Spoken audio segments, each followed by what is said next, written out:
Shalom anak-anak. Bagaimana kabar kalian? Tentunya anak-anak bersuka cita ya pagi hari ini. Pagi ini anak-anak berjumpa lagi dengan Losa Nova dan Losa Lani. Kita bersama-sama akan mengajak anak-anak untuk memuji nama Tuhan, dan kita akan mengawalinya dengan terlebih dahulu berdoa. Mari anak-anak, kita akan berdoa. Selamat pagi Bapa di surga. Terima kasih karena kasih dan kebaikan Tuhan yang sudah berlaku atas hidup kami selama 1 minggu ini. Terima kasih ya Tuhan karena Engkau sungguh baik memelihara dan menyertai kami di tengah-tengah situasi pandemi saat ini. Kami harus menggunakan masker, kami harus menjaga kebersihan dengan mencuci tangan. Tuhan tolonglah kami agar dalam saat pandemi ini tidak membuat kami menjadi lesu untuk beribadah. Karena itu ya Tuhan, pimpinlah ibadah kami pada pagi hari ini, di mana anak-anak rindu untuk memuji nama Tuhan dan mendengarkan firman-Mu. Dengarkanlah doa syukur kami, dalam nama Tuhan Yesus kami berdoa. Amin. Nah, anak-anakku sekalian, Losa mengharapkan anak-anak semua sudah siap untuk beribadah. Karena itu Losa mengajak anak-anak untuk memuji nama Tuhan dengan lagu yang pertama, Yesus sayang padaku. Yuk anak-anak, kita nyanyi bersama-sama mengikuti musiknya.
Nah, anak-anak tadi sudah menyanyi ya dengan sukacita, dan kita tahu menyadari bahwa Allah kita itu mengasihi kita dan Dia sudah menyelamatkan kita. Namun sebagai anak-anak yang sudah diselamatkan, sudah diampuni dosanya, kita tidak lepas dengan yang namanya cobaan dari iblis. Tapi iblis itu dapat kita kalahkan dengan kuasa nama Yesus. Karena itu mari kita akan menyanyi pujian, ikuti gerakan saya dengan Losa Nova, dengan Losa Lani, lagu Dalam Nama Yesus. Ya, anak-anak juga mengikuti gerakannya ya.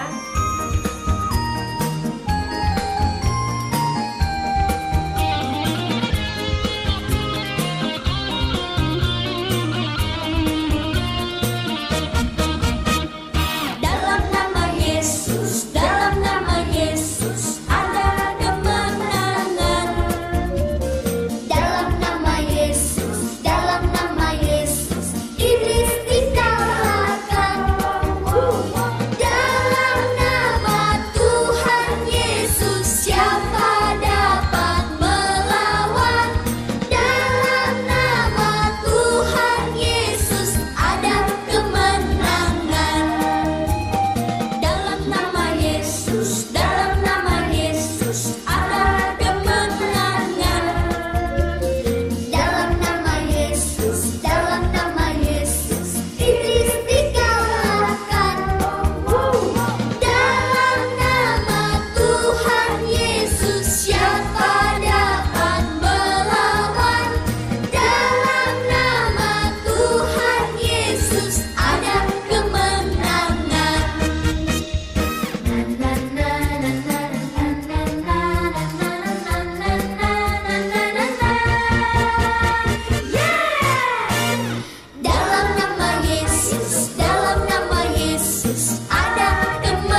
mengalahkan cobaan daripada kuasa si jahat.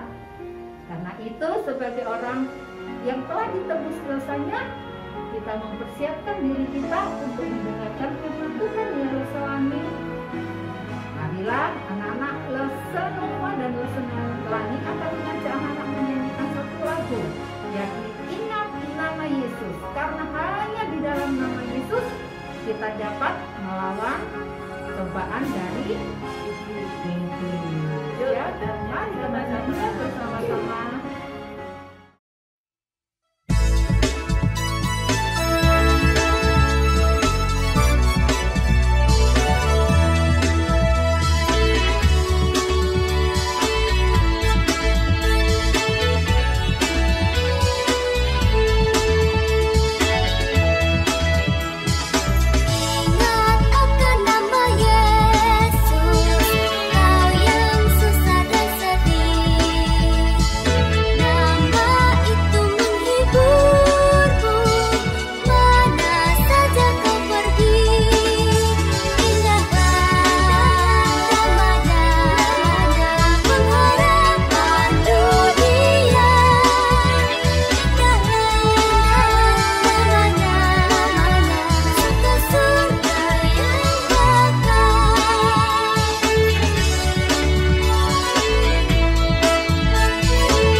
Mendengarkan firman Tuhan ya. Lesenova akan bercerita satu firman Tuhan. Namun Lesenova mau mengajak anak-anak untuk terlebih dahulu berdoa ya.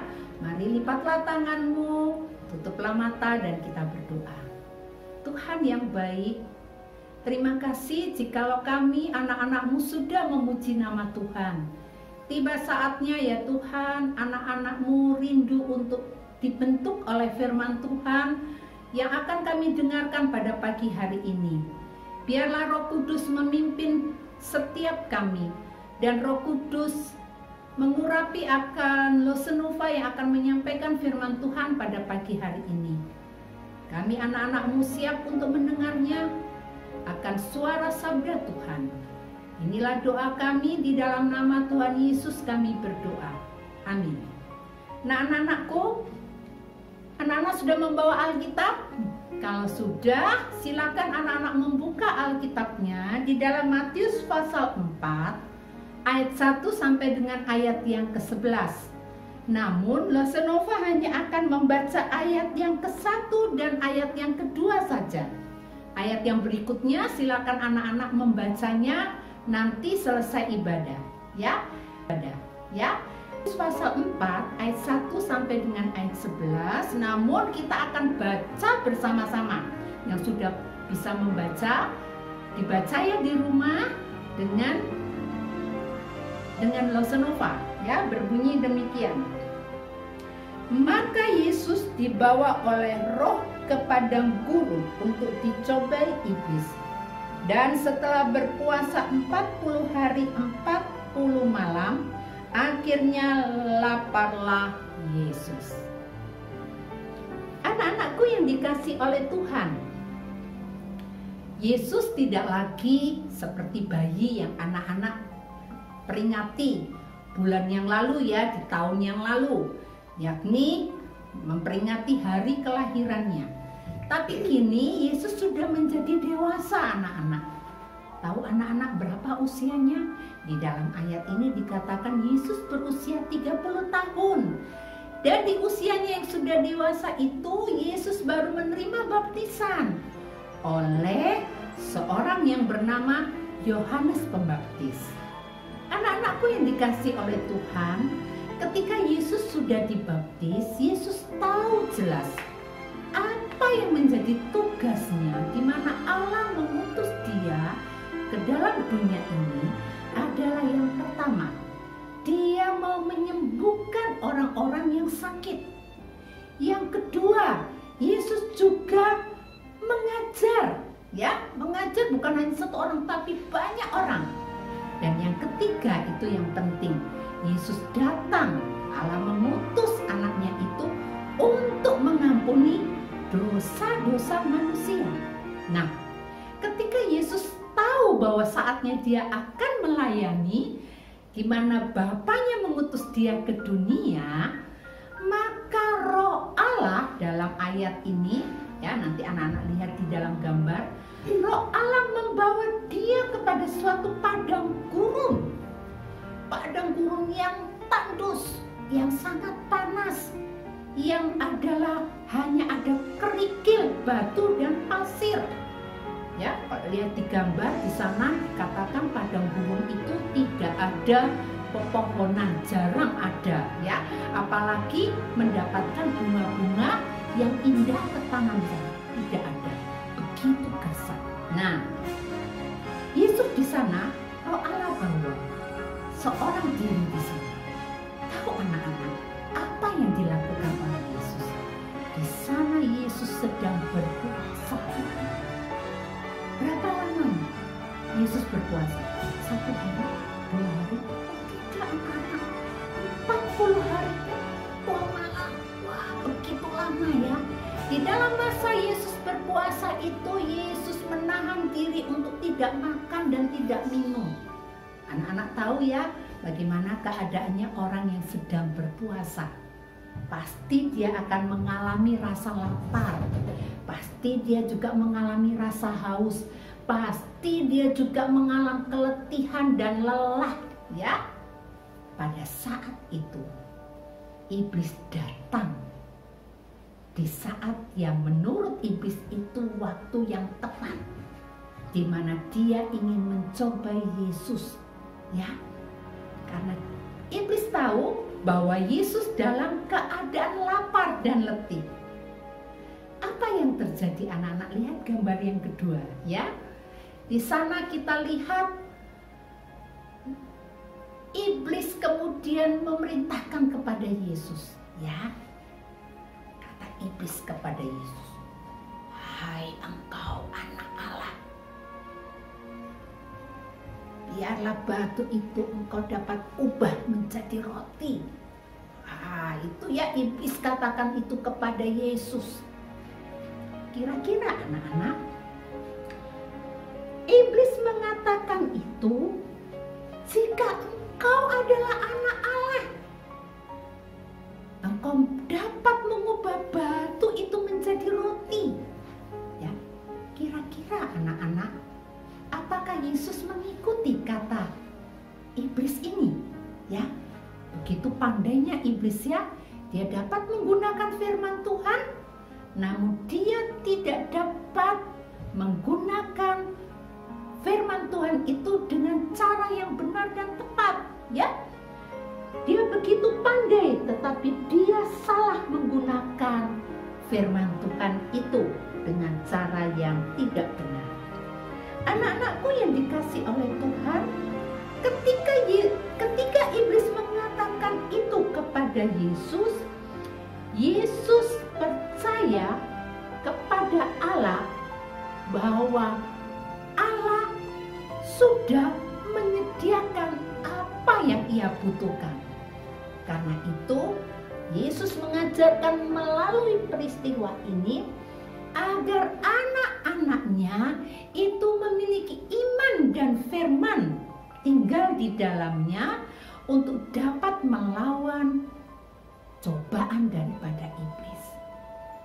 Lalu, apa yang Yesus katakan ketika iblis memerintahkan Yesus untuk mengubah batu itu menjadi roti? Yesus berkata apa, anak-anak? Yesus berkata, Yesus berkata kepada iblis, ya, dia berkata, ada tertulis, ya, manusia tidak hidup dari roti saja, tapi di dalam setiap perkataan firman-Nya. Ya, nah, karena itulah melalui hal ini, apakah iblis itu mau menyerah, anak-anak? Tidak, anak-anak. Iblis tidak mau menyerah, ya. Iblis kemudian membawa Yesus ke atas bait Allah yang paling tinggi, ya, ke atas bait Allah yang paling tinggi. Ketika sudah sampai di sana, apa yang dilakukan oleh iblis? Dia berkata kepada Yesus, jika engkau anak Allah, jatuhkanlah dirimu ke bawah, maka malaikat Allah akan menolongmu sehingga kakimu tidak terluka oleh batu-batuan. Anak-anak, kita lihat di sini Yesus dicobai oleh iblis, ya. Tetapi apa yang Yesus katakan kepada iblis pada waktu itu, ya? Yesus tahu bahwa Allah memanggil dia adalah untuk melakukan kehendaknya, ya, bukan untuk mencobai Allah. Karena itu Yesus menjawab perkataan iblis. Yesus berkata di dalam Alkitab, janganlah engkau mencobai Allah, ya. Dan pada waktu itulah iblis tahu bahwa Yesus dapat mengalahkannya. Namun anak-anak, iblis tidak mau menyerah, ya. Dia terus menggoda Yesus, ya. Iblis terus mencobai Yesus. Maka Yesus dibawa ke suatu tempat gunung yang sangat tinggi, ya, sangat tinggi sekali. Lalu iblis berkata kepada Yesus, seluruh ini akan kuberikan kepadamu, ya, jika engkau mau sujud menyembah aku. Wah, iblis ini cobai Yesus, ya, mencobai Yesus pada waktu itu. Tetapi ketika itu Yesus tidak dapat dikalahkan oleh pencobaan itu, ya. Kemudian apa yang Yesus katakan kepada iblis, ya? Iblis ini ingin menghancurkan Yesus, ya, dengan karya-karya yang dia akan lakukan setelah dia diutus Tuhan ke dalam dunia ini. Nah, anak-anakku sekalian yang dikasihi oleh Tuhan, seperti Yesus yang dicobai oleh iblis, tetapi Yesus dapat melawannya. Pertanyaannya, apakah iblis juga bisa mencobai Lausa Nova dan anak-anak? Tentunya iblis akan selalu mencobai kita. Lalu, bagaimanakah kita dapat mengalahkan pencobaan itu? Ya, bagaimanakah kita dapat melawan pencobaan itu? Mintalah kepada Dia, ya, kepada Allah kita, supaya Dia mengutus Roh-Nya supaya kita dapat melawan pencobaan yang datang mencobai kita, ya. Jadi anak-anakku yang dikasih oleh Tuhan, melalui cerita yang singkat ini, anak-anak diajar untuk memiliki iman, dan firman Tuhan itu harus selalu tinggal di dalam hati kita. Maka niscaya kita akan menjadi pemenang untuk mengalahkan setiap cobaan-cobaan yang iblis bisa lakukan setiap hari dalam kehidupan kita. Maukah kita mentaati firman Tuhan di dalam hidup kita? Jika kita mau, mari kita akan berdoa dan menutup firman Tuhan ini. Namun terlebih dahulu ada satu tugas buat kalian sebagai ayat hafalan, ya. Sebagai ayat hafalan terdapat di dalam Markus pasal 14. Injil Markus pasal 14 ayat 38 bagian A yang berkata demikian, berjaga-jagalah dan berdoalah supaya kamu jangan jatuh ke dalam pencobaan. Ya, ini adalah sebagai ayat hafalan bagi kalian. Silakan kalian untuk mulai menghafalkannya. Nanti ajak ibumu atau ayahmu untuk membantumu untuk menghafalkan ayat ini. Dan lakukanlah firman Tuhan itu di dalam kehidupanmu. Tuhan Yesus memberkati. Mari kita akan satu di dalam doa. Ya Tuhan yang baik, terima kasih untuk firman Tuhan yang sudah kami dengarkan. Suara hamba-Mu sudah berhenti, tetapi biarlah firman-Mu ini selalu kami ingat, dan Roh Kudus menuntun kami untuk kami dapat melawan kuasa si jahat yang ingin membuat kami, mencobai kami untuk melawan kuasa daripada Allah, mencobai kami untuk mengikuti kehendak-Nya. Tetapi biarlah dengan kami taat terhadap firman, kami dapat melawan pencobaan-pencobaan yang datang daripada Sang Iblis. Terima kasih Tuhan, kami akan mengakhiri ibadah pada pagi hari ini. Kiranya Tuhan memberkati setiap kami. Di dalam nama Tuhan Yesus kami berdoa. Amin. Untuk mengakhiri ibadah pagi hari ini, Lesa ingin mengajak anak-anak menyanyikan lagu yang terakhir yang kita nyanyikan tadi, ya. Mari kita nyanyikan lagu ini dan kita akan mengakhiri ibadah pada pagi hari ini. Jangan lupa persembahan dapat anak-anak berikan kepada Tuhan melalui rekening gereja. Anak-anak bisa titipkan kepada orang tua kalian. Tuhan Yesus memberkati. Dadah.